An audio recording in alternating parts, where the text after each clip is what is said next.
Hello friends, કેમ છો? મજામાં? અસ્સલામ વાલેકુમ. આજે બનાવશું આપણે મટન ખીચડી, મગની દાળની ખીચડી મટન. એના માટે આપણે મટન લઈ લીધું છે અને ધોઈને સાફ કરી લીધું છે, જોઈ શકો છો. ધોઈને સાફ થઈ ગયું છે આપણું મટન. એ આપણે કુકર ચડાવશું, એની અંદર તેલ રાખ્યું છે. એની અંદર રાખશું આપણે આખા તજ, બાદિયાના મસાલા, પત્તા, એલચી, એલચો, જવત્રી, ડગરના ફૂલ બધું રાખી દીધું છે. બધું થાય એટલે અહીંયા આપણે ડુંગળી રાખશું.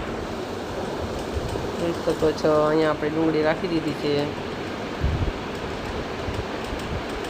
આપણું મટન ચોખ્ખું સાફ કરી અને ભરી દીધું છે. અહીંયા આપણે ડુંગળી થઈ ગઈ છે, જોઈ શકો છો. ડુંગળીને બહુ વધારે નથી કરવાની લાલ, આવી થઈ જાય એટલે અહીંયા આપણે મટન બધું રાખી દઈશું. આ બધાને ફેરવી લઈશું. અહીંયા આપણે આદુ, લસણ અને મરચાંની પેસ્ટ રાખી દીધી છે. બધા એને મિક્સમાં ફેરવી અને એક ઉભારો આવવા દેવાનો છે. એક ઉભારો આવી જાય એટલે આમાં મસાલા રાખશું આપણે. ધાણા, મરચાં, હળદર અને મીઠું અને ગરમ મસાલો બધું રાખી દીધું છે. આના અંદરમાં આપણે બિરયાની લજીઝનો મસાલો એ રાખશું, જોઈ શકો છો. એનાથી બહુ સ્વાદ સારો થાય છે. એ આપણે ફુદીનો અને ધાણાભાજી આપણા એ રાખશું. આપણા સુકાઈ ગયા છે ધાણાભાજી, ફુદીનો રાખી દીધા છે. જોઈ શકો છો. આપણે બધું ભૂંજાવા દઈશું. ભૂંજાઈ જાય એટલે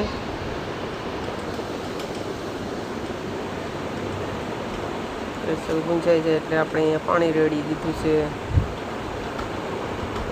મટન પાકવા માટે પાણી રાખી દીધું છે અને આપણે 5-6 સીટી મરાવી લઈશું. જોઈ શકો છો, આપણી 5-6 સીટી મારી દીધી છે અને આપણું મટન પાકી ગયું છે. અહીંયા હું એક બટેટું અને 2 નંગ ટમેટા રાખી દીધા છે અને આ પાણી રાખ્યું થોડું ઘણું. એ બધું ઉછરે એટલે આપણી આ ખીચડી મગદાળની ધોઈને રાખી દઈશું. જોઈ શકો છો, ધોઈને સાફ કરી અને ખીચડી આમાં રાખી દીધી મગદાળની. અહીંયા આપણે ફુદીનો રાખી દઈશું.